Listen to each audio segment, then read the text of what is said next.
дээр мөрөөнөд өгөгдөжээ. Уг мөрөөнөд Аад нь болохоор энэ хоёрын огтлцлын цэгийг олгож.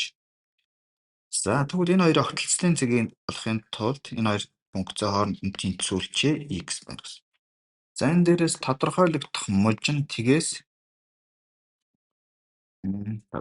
мужийн болох юм бол x нь тгээс их буюу тэнцүү байж таа. За хоёрын квадрат зэрэг дэвшүүлчихээр 7x тэнцүү x квадрат энэ дээрээс бүгднгийн нэг талд ялгахчаар x квадратаас асах нь 7x буюу x-с квадратнаас гаргахаар x-с асах нь 7 тэнцүүтийг гээд x тэнцүүтийг x тэнцүү 7 гэсэн. Ингээд а 7 болно гэсэн.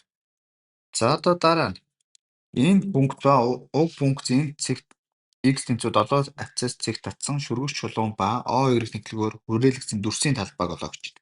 За тэгвэл энэ функцийн цэгт шүргэгч чулууны тэгштэгтийг бичих юм бол за одоо b-г нь бодох чинь гэсэн үг шүү дээ. За энийг арилгаа ич. За b нь. За тэгвэл бид нар шүргэгч чулууны тэгштгэлийг бичихийн тулд эхлээд хэдүүлээ нааштай болох хэрэгтэй. Энэ функцийн 1-р нь бий уламжлалыг авъя. За энэ дээрээс 1-р нь бий уламжлал авчихаар чинь юу болох вэ гэхээр язгуурдаар 7-г үрждэг нь x-ийн 2-1 зэрэг функцээс уламжлал авна гэсэн үг шүү дээ. За энэ дээрээс уламжлал авчихаар чинь юу болох вэ гэхээр язгуурдаар 7-г хуваах нь 2-ыг үрждэг нь язгуурдаар x болно гэсэн. За энэ дээрээс уламжлал авна гэсэн үг шүү дээ. 2-1 энэ дээрээс 2-1 x-гаар юм бод гэсэн. За тэгвэл k буюу шулууны налалт маань язгуурдаар 7-г хуваах нь 2-ыг үрждэг нь ямар цэгт байх вэ гэхээр 7 цэгт. Тэгэхээр x тэнцүү 7 гэдэг чинь орлуулда шулууны налалт маань 2-1 x. За мөн ижилхэн y0-ыг олохын тулд x-ийн оронд x 0-ыг орлуулах хэрэгтэй. Тэгэхээр энд 7 орно гэсэн. За y-гээс хасах нь y0 буюу 7 тэнцүү 2-1-ийг үрждэг нь x-ээс хасах нь x0 буюу 7 болно гэсэн. За энэ чанаас бид нарт y тэнцүү 2-1x нэмэх нь 2-7 гэсэн шүргэгч чулуунтай болж байна гэсэн. За ингээд b нь 2, d нь 7, c 2 болно гэсэн. Одоо бидний энэ цэг татсан шүргэгч чулуун ба o(y) зинхлэгээр хүрээлэгдсэн дүрсийн талбайг олё гэж. За тэгвэл интеграл ашиглах юм бол s тэнцүү интеграл тгээс 7 хэлтэй гэсэн үг. За мэдээж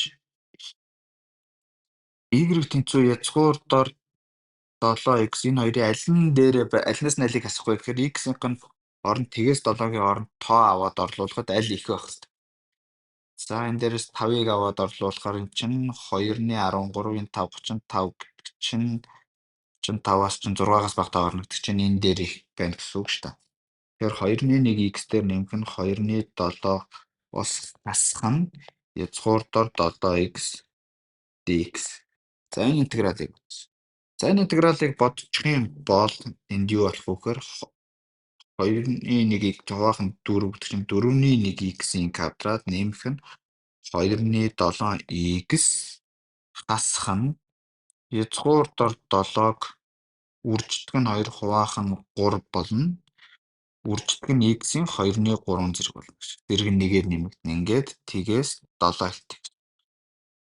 За одоо ингээд хэлүүдээ орлуулад бодчих юм бол эхлээд дээд хэлээ орлуулна, дараа нь доод хэлээ орлуулаад бодохоор чинь бидний эцсийн хариу чинь 4 бүхэл 12-ны 1. Ингээд e-ийн 4 f нь 2 болгонэ.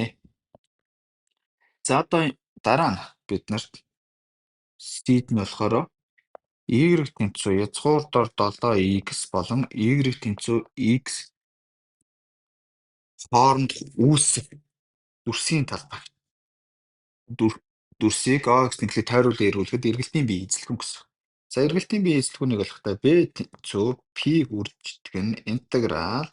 За энэ хоёрын огтлцлын цэг маань тгээс 7 хэл дээр байгаа.